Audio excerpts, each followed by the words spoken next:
Well, John, I'm a little depressed. I, Wow, uh, what happened? you know, I started to. There's an old clip of George Lucas right when The Force Awakens came out where he talked about Disney's ownership of the property, and the analogy he used may have gone a little too far in a few places. I'm very intimately involved in them, and obviously to And sell you them off sold to, them. I sold them to the white slavers that take these things and Okay, but Everything is Disneyfied, and Boba Fett loves bantha babies. He loves the citizens of Mos Espa because he nearly died in the Sarlacc pit. But boy, I am. I have to say, I officially don't care about this character anymore. What did you think? It was yeah, it's a strange and obviously divisive character arc for this guy. It's like I understand them wanting us to be empathetic for him, but I don't know, they turned the Boba Fett character upside down on his head, and it's just it's weird. And the whole, I mean, I've said it's weird like millions of time over these podcasts, and Nah, it's like decision after decision with this whole show is just a bunch of odd decisions. But yeah, it's just, and again, like I said last week, it's not when I was playing in the sandbox and playing with toys. These are not the adventures I was having. Like credit to them for coming up with some new material and some crazy stuff, but I don't yeah, know, pretty lackluster, especially for a finale. After last week, I did have some hope. I had a new hope, yeah, but the Disney Empire has officially stricken back. Is that how you say that? yeah. I This guess this, it this is them. struck. They're just selling toys, Yeah, dude. They're just or selling toys. That's it. yeah, it is it. That is it because I mean we want to have the toy of Boba Fett's starship. It's not Slave One, or Boba Fett on a Rancor, or and guess what? None of what he does seems cool, but yeah, everything, the whole character arc of Grogu. Boy, I was hoping they'd hold off on that. I was hoping we'd go back to the Mandalorian's old adventures, and instead we just get uh we get exactly what the audience would want, but in like the most lazy way possible in terms of writing. Where it's like, hey, when Amy Sedaris is on the little droid speeder bike, for instance, and she says, "Hey, Mando, look who I brought," and then she reveals Grogu, and he jumps up and he hugs him. You know, everything felt like a shitty Star Wars fan film, and I just can't get that out of my head. And Robert Rodriguez was a director on this. I think he was a creative helmer, and he's someone who knows how to make cool action scenes, but he doesn't know how to make anything of substance. The audience can see that. It makes Yeah, me sad to see it. it just wasn't fun. And to you know kill off one of the coolest characters that you introduced a week ago, towards the end of this episode is just, I don't know, it's kind of heartbreaking. It's like, And you the know, way he kills him off too is very spoiler predictable. alert, spoiler alert. I Well, mean, you're this not is you're not listening uploaded to, on yeah, you're Thursday. not you're not listening to this unless you've watched the show already. So Yeah. I don't even yeah, write man, spoiler alert it's anymore. It's like the audience knows if you're talking about it, you're spoiling it. like I know we're jumping over a bunch of stuff, but man, yeah, the death of Cad Bane that's brutal. Yeah. I'd say Like before we why? get there, let's talk a little bit about how the episode starts out and kind of progress from there, just so then we can sort of examine the corpse uh, step by step and see what led to the death of Boba Fett. Not the actual death of Boba Fett. He lives and he's all smiles. But the death of sort of the Boba Fett we loved. Yeah, I mean his plan from the beginning was just not a very good plan. Let's split everybody up and have just one person in this neighborhood and one person on that neighborhood, and without actually like officially like talking to the people in those neighborhoods that might have his back. They're just going to assume so. It's like, what are you guys doing? Yeah, I think He's out there all by himself, and I'm trying to just compartmentalize my thoughts. But sorry, go ahead. just the overall original plan was just not a good one. It's just like spread everybody out. And we'll be cool. Hide in the place that just got exploded. Okay, it's kind of a repeat of the Moff Gideon sequence from the ending of The Mandalorian. It's like, let's do some more stuff, you guys. Let's not get people bunkered down and like have him fighting for his life. Blah blah blah. Well, what's so disappointing about this show is Boba Fett is a complete and utter moron. And in this episode especially, it highlighted that. I mean, the whole way the episode starts is he's about to go to war with the Pikes, and already they don't have enough numbers, and they're probably going to be beaten. And if Boba was half smart, he wouldn't have started this war in the first place. And yes, he does. I mean, no surprise here at the end of the show, get his validation and win the war against them. But the way it was delivered was kind of underwhelming because we wanted to see, Boba Fett doing cool stuff. And we almost got that in the beginning. When the war breaks out with the Pikes, I'd say about 25 minutes in, because like 20 minutes before that, it's all just set up. And the whole time, it's kind of Boba Fett there's like sort of a standoff scene between him and Cad Bane, where Cad Bane says, I went after the Tuskens, how do you feel about that? And then Boba Fett's about to kill him, he's like, I'm gonna get him, and Fennec goes, no, you have to use your head, don't get emotional, you'll get him later. It's like, wow, Fennec Shand is really kind of the standout star of the show. Like, she was the one kicking the most ass and not getting her ass kicked. And the most ass kicking we saw Boba Fett do was in the beginning, after those first 20-some minutes, where he is in a full-blown shootout with the Pikes, and he's using all the toys. He's using the jetpack, he's using flying around, the rockets, he's using the lasers, he's using the side gun that I didn't even know he had, the little pistol, sort of like similar to his father's.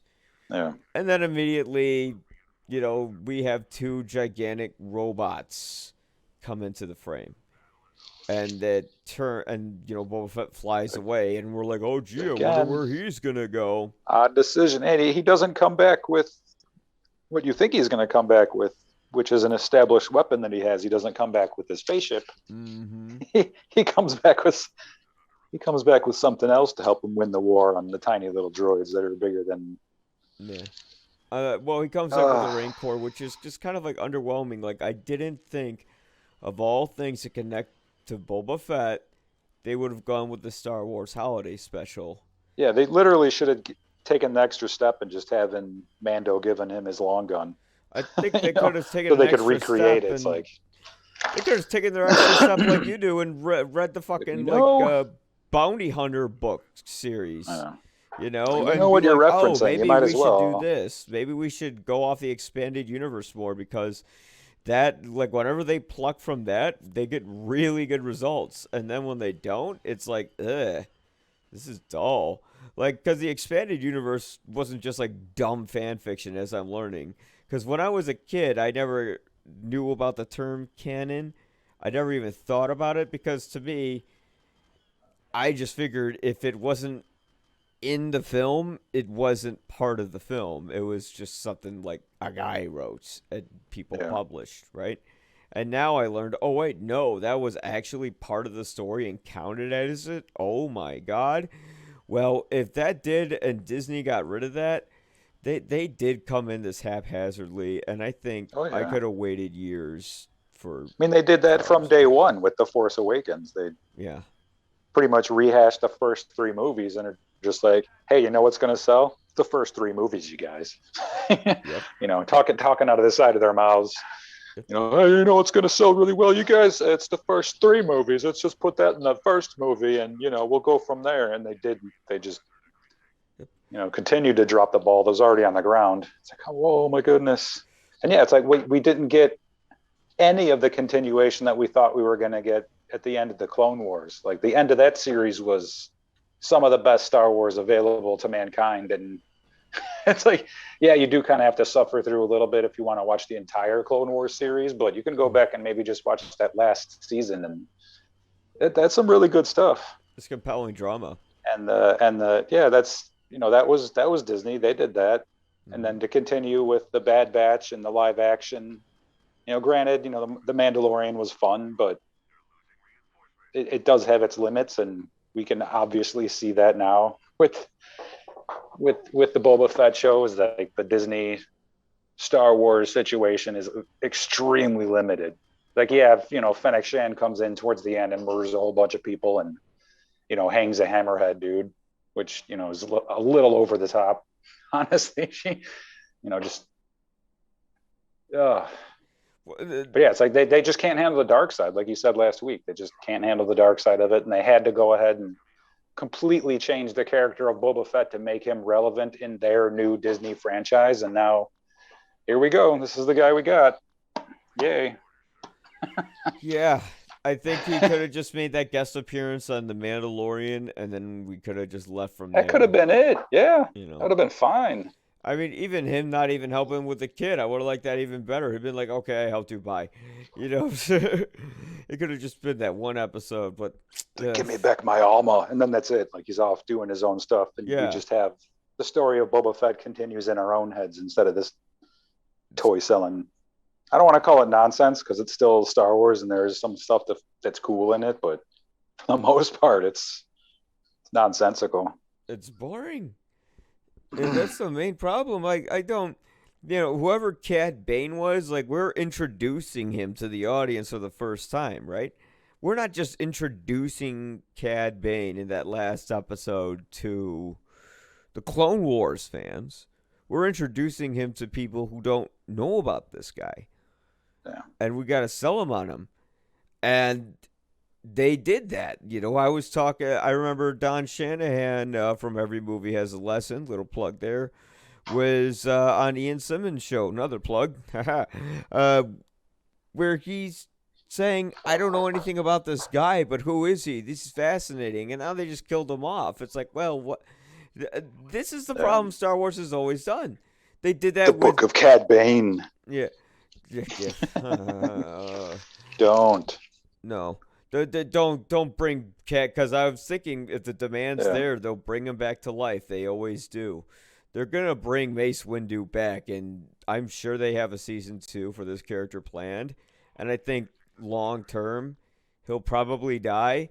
And if they do make a season 2, I'll be okay with it if he starts to become like an asshole again. Which you get, he's an emotional asshole, but explore the character, explore what motivates and drives him in a way that's compelling, because this show is a structural mess, and that's why none of it works. When the final battle comes into this show, we don't know what we're invested in. Are we invested in Mando and Grogu, or are we invested in Boba? Either way, I think I'm invested more in those two, but even that was shortcut. Whatever emotional effectiveness existed in that season finale of The Mandalorian season 2 has been neutered. You know, it's no longer effective. We know it's always going to be Mando and Grogu. Always. Yeah. You know, maybe they'll kill him off eventually, but we know that Grogu, I have a theory that he's going to be Star Wars' new Ahsoka, you know, or new Luke Skywalker, and he's going to connect to the next trilogy. They're Mickey Mouse, dude. That's what they're going to lean on that for as long as they can. We're going to see him grow up, and probably, like, in the next trilogy, it'll be, like, God only knows how many years from now. Well, they can do interesting things with that character. But if you want to do interesting things with that character, do more than just, hey, everyone, here's Mando and Grogu flying off into hyperspace, sort of like the Western or like the ending of the Last Crusader, where they're Indiana Jones and the Last Crusade, I should say, where they're marching off into the sunset and they close the curtains. Like, what the fuck are you doing? This is so predictable and sad. Like, I don't want to use the word predictable, but that's exactly what it is. Yeah, we definitely expected a bit of overlap with the Mandalorian show, but this is not the book of Boba Fett. This is a pamphlet of Boba Fett slipped into the book of the Mandalorian. Like they've I don't know, they're just going to focus on the silver guy and the little green guy, and that's it. The Ahsoka show is going to have Mandalorian episodes. The Boba Fett obviously the Boba Fett. The Obi-Wan show is going to have Mandalorian episodes. Like just the path that they're taking with this, it's odd. It's questionable, but it's their material. They're going to do whatever they want to do, and if they're going to have, a Rancor storming through the streets of Mos Espa, somehow destroying these giant droids, okay, whatever, let them. Well, everything about the show is the antithesis of Boba Fett. And that's why it doesn't work. It's the antithesis of him, and yeah, structurally we don't know who it's really about. Are they going to put the Mandalorian or a Mandalorian in the Obi-Wan show? Yeah, probably. They'll probably connect it back to, I mean, if they're smart, they'll connect it back to, who is the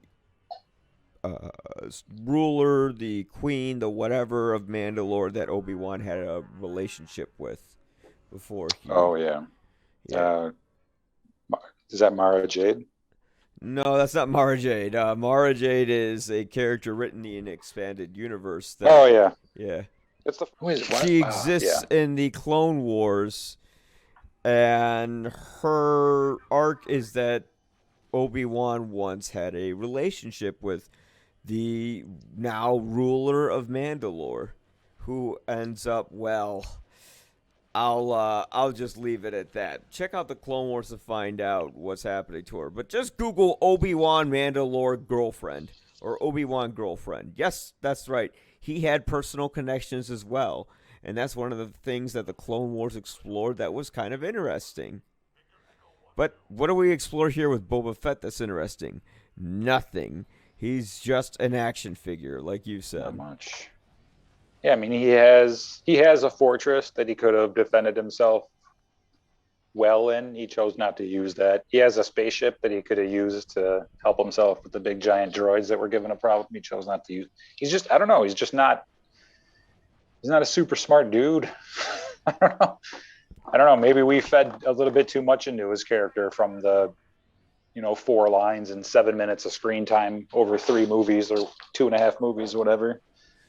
But yeah, we just thought we were going to get a little bit more from the show, and in total, an episode and a half are super awesome. Some of the best Star Wars that you're ever going to see, and he's not even in it.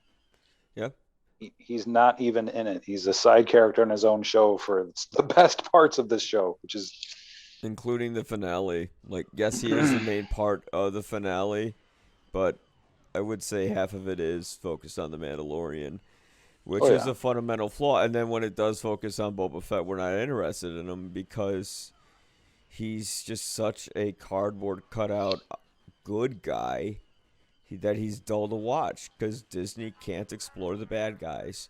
So let's say the Obi-Wan show, it could be good and it could have nothing to do with Mandalorians because it's about someone who is, by all regards, a good protagonist to, I didn't say good guy again, to follow, because he is going to always aspire towards the betterment of people and not towards evil and criminality. And no matter what Boba Fett does, he is a criminal, and it will lead probably in later seasons towards his downfall.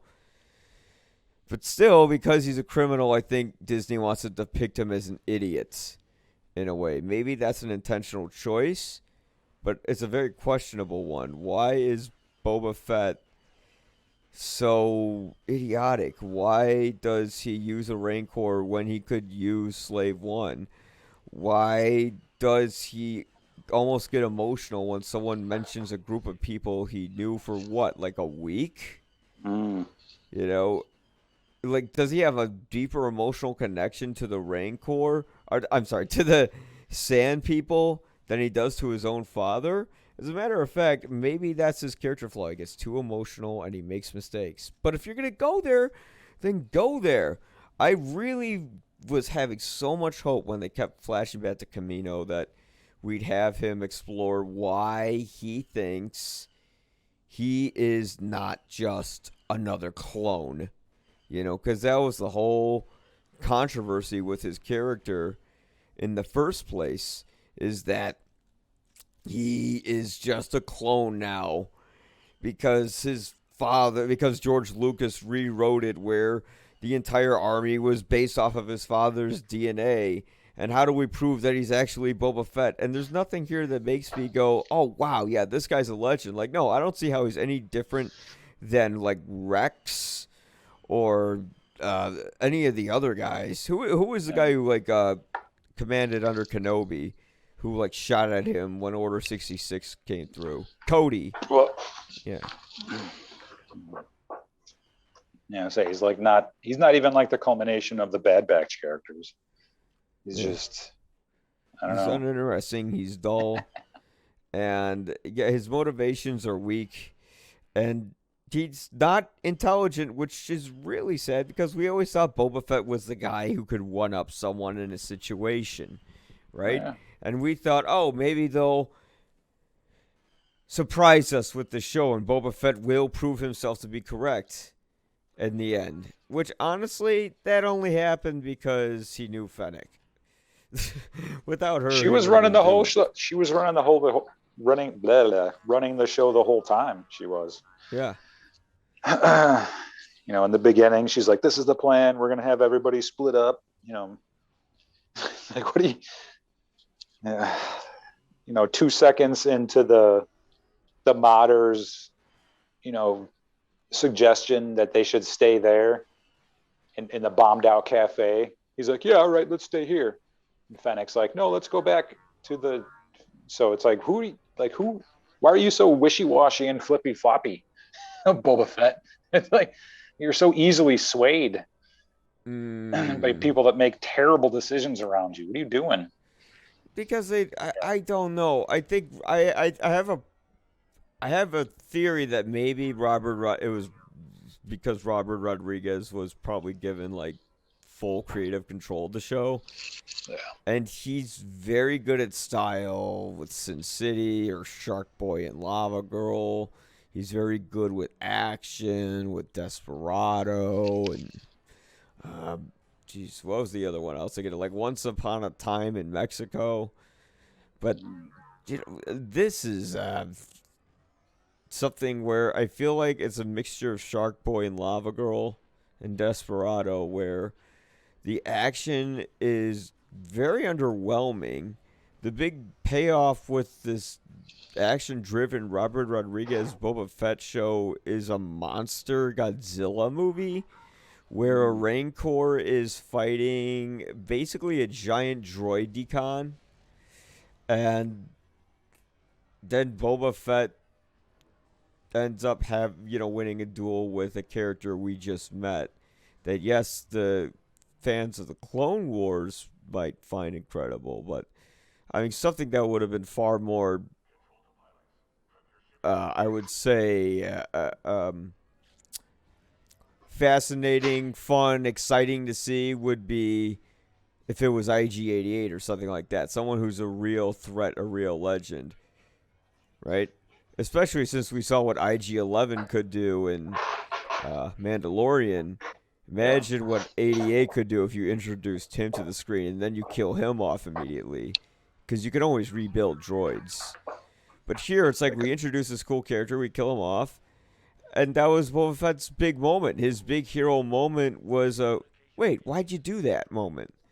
Yeah. So, and that was this whole show. Like you said, weird, questionable decisions. Yeah, it's just, you know, I mean, I guess the power of the mods, you know, that's they're just going to get more screen time. It's going to be all about them and their little plastic speeder bikes, and that's the direction that this company wants to take with this material. I guess there's not much we can do except try to pick out the good stuff, and they're making it really hard. They're making it hard for us to do that, because there is good stuff throughout this series. It's just super sporadic, and taking 4 episodes to get him a little bit of motivation. As soon as he gets motivation, switching gears and giving you an episode of somebody else's show, so that you just kind of like lose track of the Boba Fett character within his own show. It's I don't know. I just don't know why they do that. If it's called the Book of Boba Fett, what was even the intention of the title? Did they just think it sounded cool and they put it in there? I don't know. I wish they had more. I think they're just rushing ahead like they did with the sequel trilogy again. I think they had a solid idea with the Mandalorian, and now they're slamming the gas pedal for some reason, trying to make him relatable, fun, goofy, quirky. I meant to shoot the other one, Yeah. It's like, oh, I didn't mind that. I didn't mind when he was like, I was aiming for the other one. That was a cool moment. Oh, yeah. You got, it was, but a killer. He's like, yeah, he was trying to kill these guys. Like they're just leaning on it, and they're just like changing their character to make them more sellable, so the kids are like, oh no, it's Boba Fett. It's like, it's bad enough that kids are like running around wanting Darth Vader costumes for Halloween or whatnot. It's like, oh, that's the most evil dude. It's like, yeah, whatever, he's cool, but it's like nobody wants to be Boba Fett unless he's a nice guy, I guess. Nobody, no protagonist in no Star Wars show ever can be a bad guy under Disney's property. Ever. Because guess what? Darth Vader, you can buy those Darth Vader toys, but you know what happened to Darth Vader? He was a good man, and then he became a good man again. Although I think killing children is inexcusable, and realistically, there is no redemption unless he... Oh, what? He killed the Emperor? So what? He was gonna die in the Death Star that was gonna get blown up anyways. Who cares? Yeah, and he didn't even kill the Emperor. He totally failed. Yeah. Well, according to Disney. Oh, that's right. He cloned himself. Or was that a smarter idea would have been if it was a clone of Palpatine or something? I don't know. It's just such a mess. I don't even try to fucking figure it out anymore. Yeah, who cares? Who cares? Like, they gave it to Filoni. They're like, okay, make this make sense. He's like, all right, I can do that. Also, make everything really nice. He's like, give this to Robert Rodriguez. Robert Rodriguez, like, just showed up on set, like, after smoking a bong. He's like, this would be a cool moment. Kinda. And I mean, if you've seen him in interviews, the dude looks like he just smokes a shitload. And I just kind of imagine him on set, just, with like, whatever, imagine it in your head. And they're saying to him, hey, should we really be spending this much time with these mods? Is this interesting? He's like, yeah, it's fine, whatever. And it's like, hey, shouldn't Boba Fett kill that Sarlacc pit? Drop the seismic charge before going in there? No, it'd be like a cooler sequence if it grabs it or something. Yeah, but wouldn't that make sense? Nah, don't worry. Like, he just doesn't think about it. He doesn't think these things through. And that's sort of like the underlying tragedy of it. Yeah, I mean, it's over. What are you going to do? The Gamoran guards are dead. Cobb Vanth is okay. Oh, that's right. There's a post-credit sequence. I couldn't tell who that was. I was like, who's that old guy? He's going to get some surgery. He's going to be king of the mods. Yeah, great. Let's see. We got... yeah, that's pretty much it. That's all I have to say, really. No. Like, Grogu came back. R2 was there for like 5 seconds. Well, God, what are your feelings about Mando getting back in touch with Grogu? Well, we all knew it was going to happen, but it was totally unnecessary to put that in the finale of the Boba Fett show. Yeah. It's like a little bit of a cliffhanger here or there is fine when you have another show coming around, season 3 of the Grogolorian. How do you say that? Grogolorian? Yeah, Grogolorian. Grogolorian. Yeah, Mandalorian, I think. So he's got he's got his little mithril shirt. He's just like Frodo now. They're going to give him a ring. He's going to become invisible and stuff in the future, I assume. He's going to be I the don't know. emotional arc for the next trilogy, John. I mean, they told you that they were doing that last episode.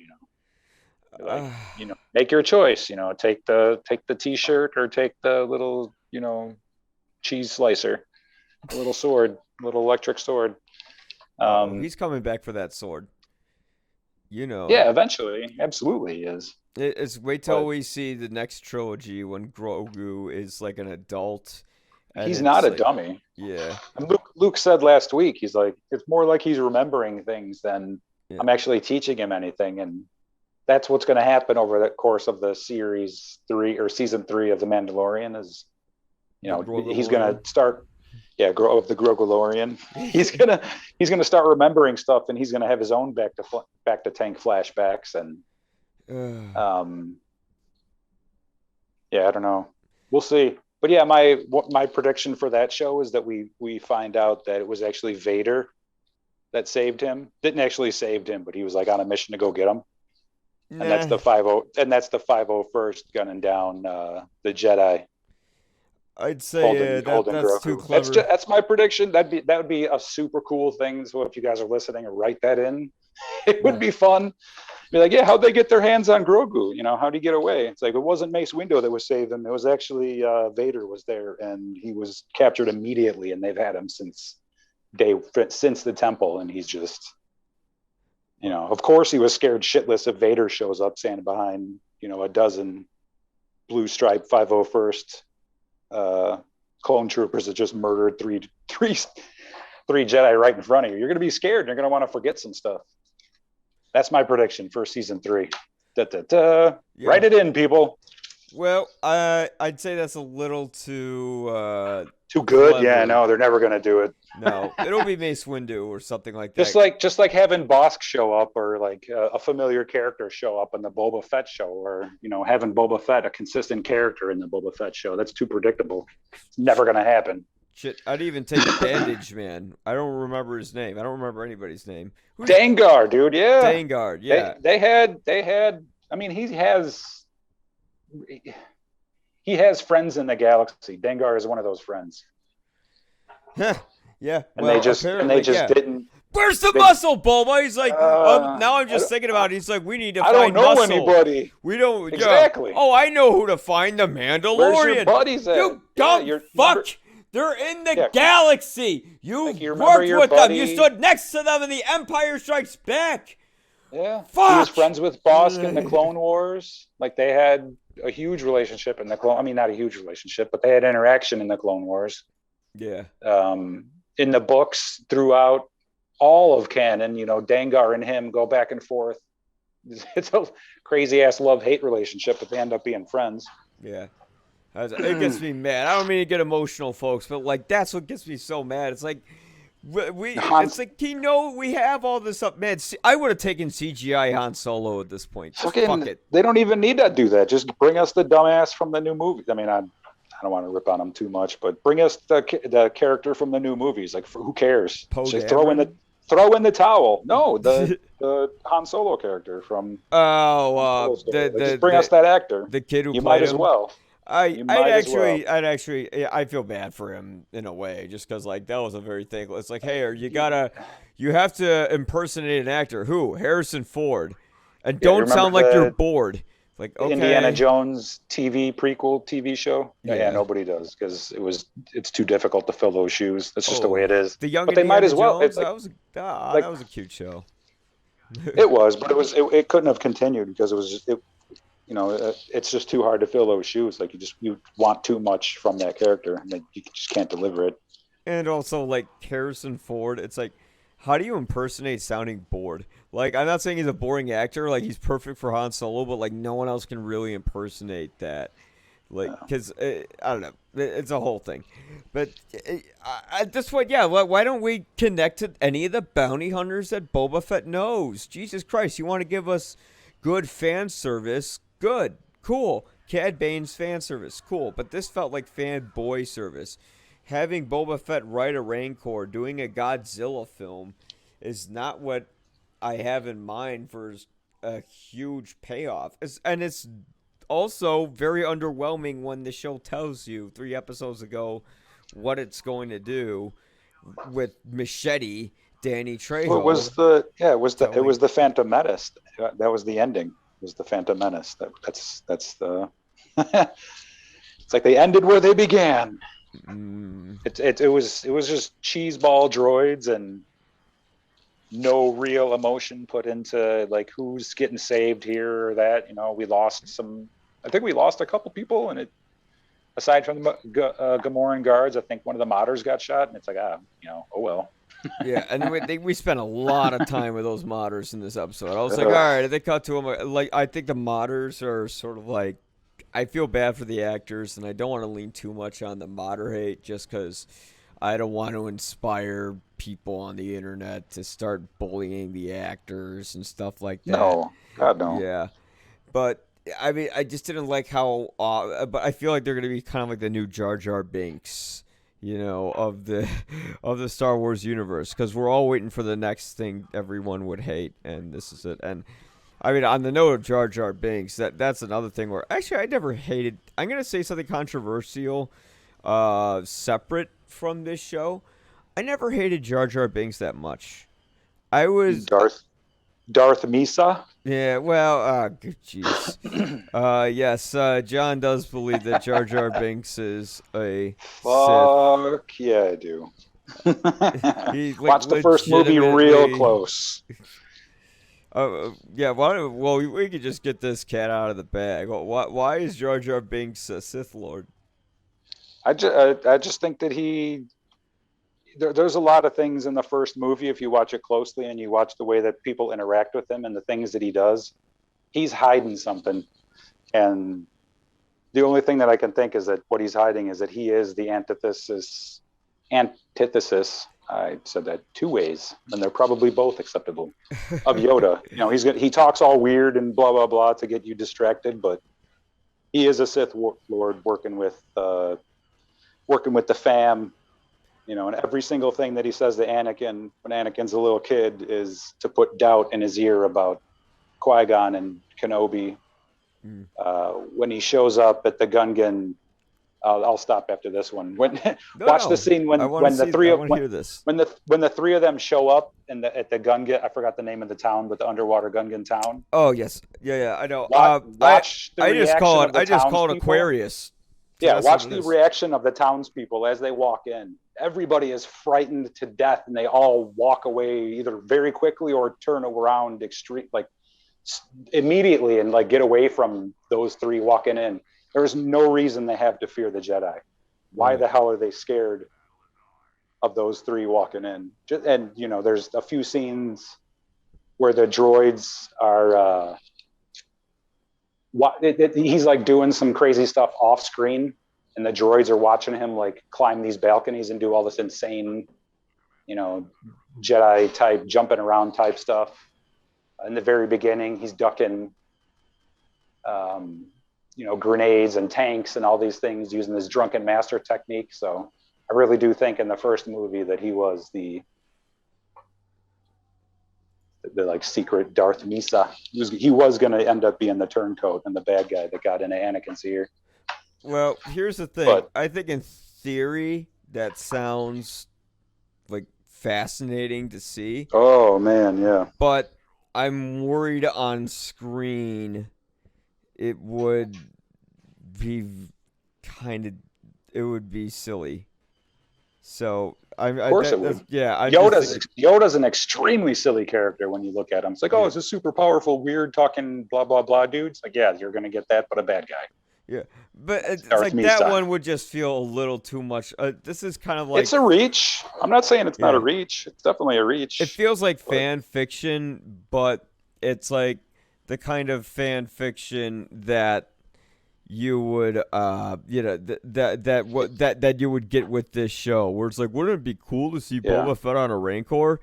Totally. Yeah, in my head it is, but then and for me it makes like if you go back and rewatch that first, if you go back and rewatch Phantom Menace, with those things in mind, you might see it. You might see it, and it'll give you a reason to watch that first movie again. Like, what other reason do you have to watch that first movie again? Watch that first movie with that in mind, knowing that the internet existed and it was very new at that time, and the blowback from the people that had the internet got to George, and he was like, "Oh, you know what? Maybe I'm going to change the character and invent Dooku and Grievous out of nowhere."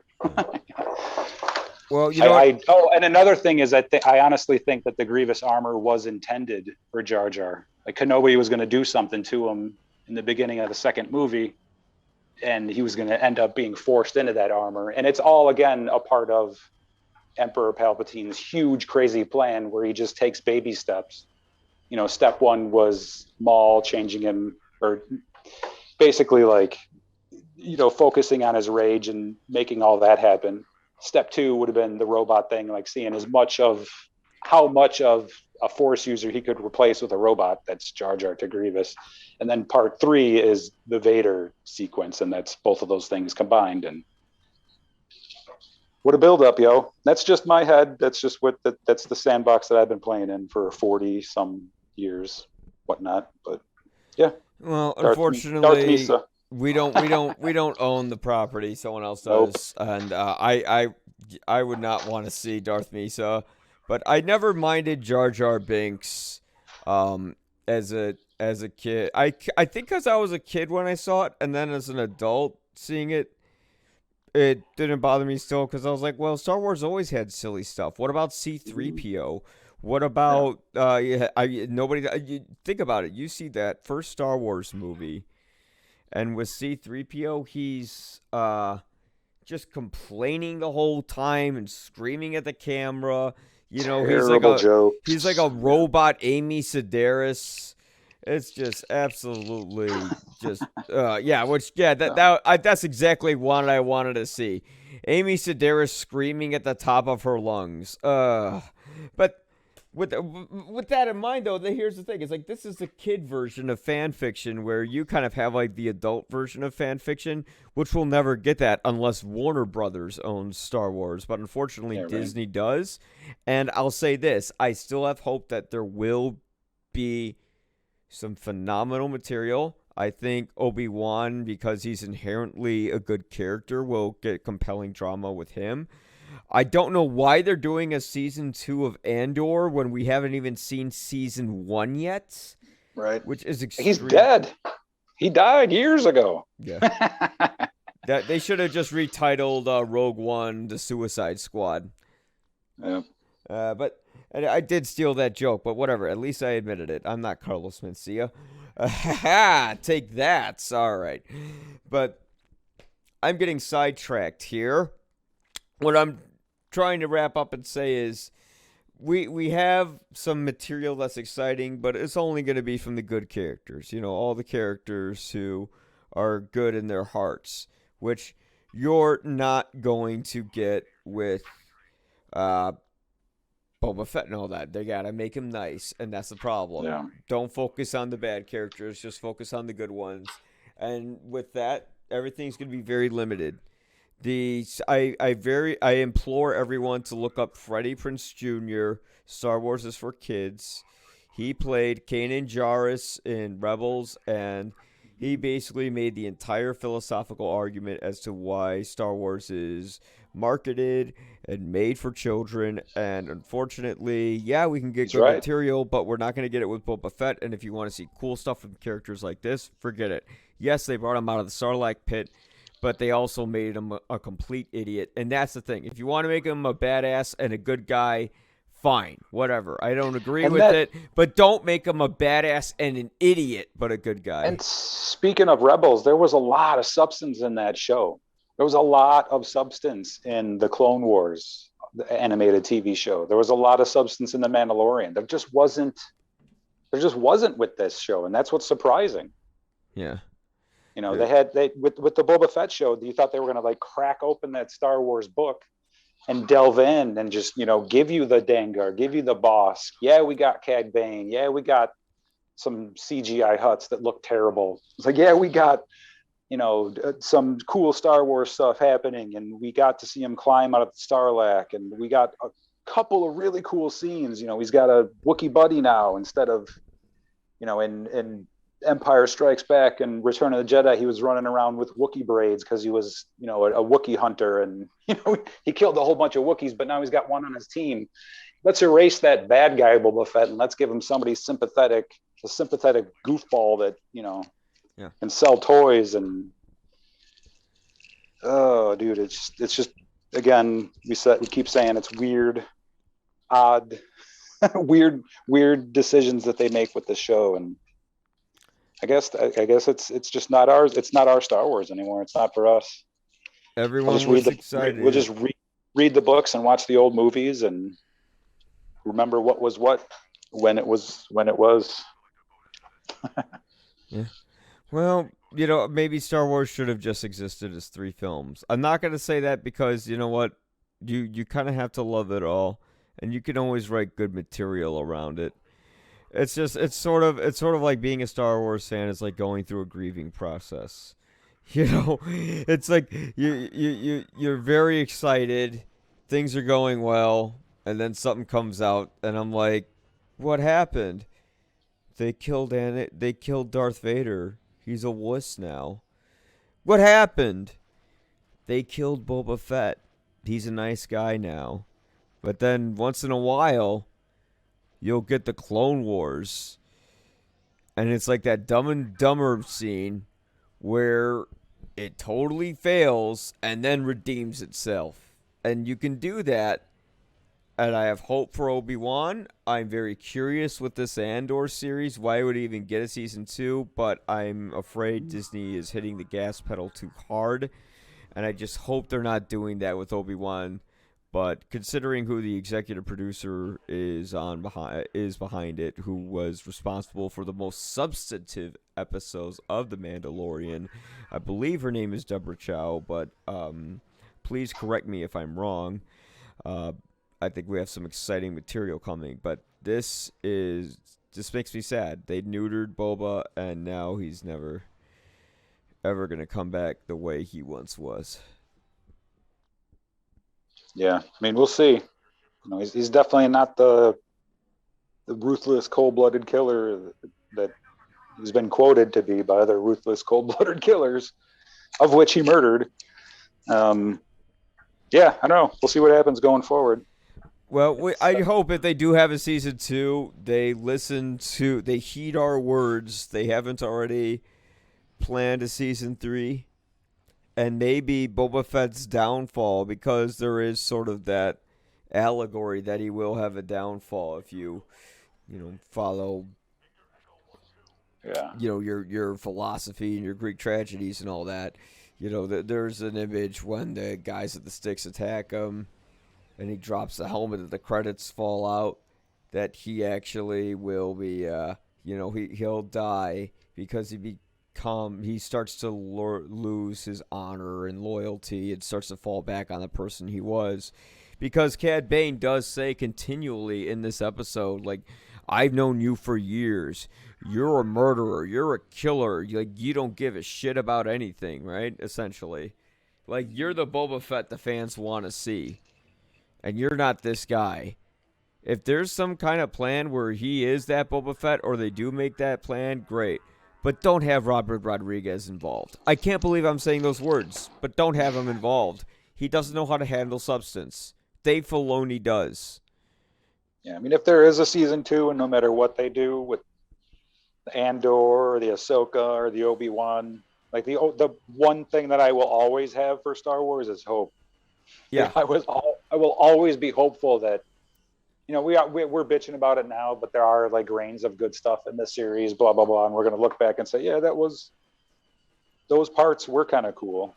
Yes, we were overall, probably still disappointed or whatever, but like there was some cool stuff in there, and that's what Star Wars is.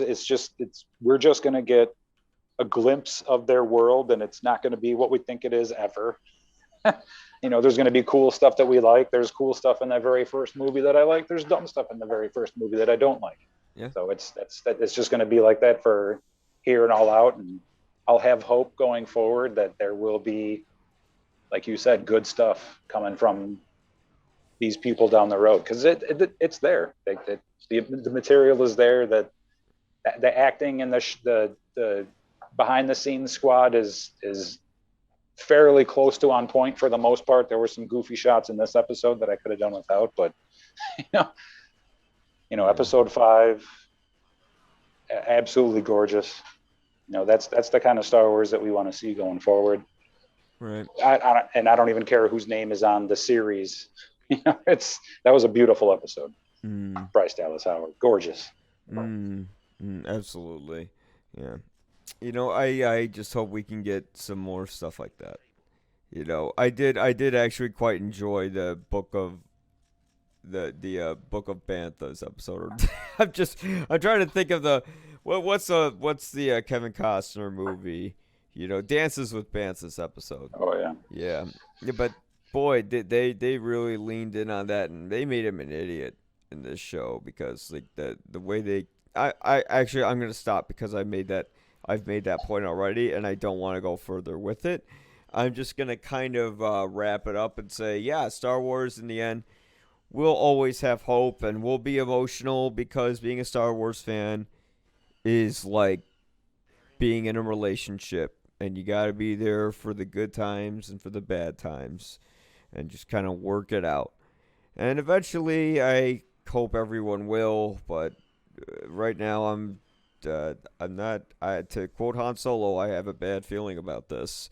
Yeah. So, John, where can we find you? Oh, we are on Can TV next Monday night, Valentine's Day at 11 p.m. And then again on Thursday night, 11:30 p.m. 2 different programs. One is a bunch of shorts, animated, live action, whatnot, music videos all mixed together. That's the regular episodes. And then we got some feature films. That's a Thursday. We also have, we got our backup on Vimeo. So if you don't have the cable in the Chicago area, definitely check us out on Vimeo. There's 72 episodes up on there. Cinema Obscura, cinema with an S. Independent art from all over the planet. Oh, yeah. And there is, the stuff you get. It's like, guess what? If you want to submit a film, you can submit it to them, right? Oh yeah. Yeah. We're basically here to act as an archive for everybody that does all this indie stuff, and hopefully you get recognized by other independent artists, and you guys all follow each other. That's kind of the idea behind it. But I want to make sure that your work is seen by as many people as possible, and if that audience is other filmmakers, perfect. Right. Yeah, then absolutely. And the work he's got, it's so diverse and hilarious and weird and all this kind of stuff. Good shit. Anyways, if you want to find my stuff, again, you can always go to YPA Reviews. Just go on the little Google machine. Type in YPA Reviews. The YPA stands for You'll Probably Agree. And you'll see me on YouTube. You'll see me on Apple Podcasts. You'll see my website, where all my stuff is at. So check it out, guys. And we hope to see you later. May the Force be with us, because Jesus Christ, Disney sure needs it. Goodbye.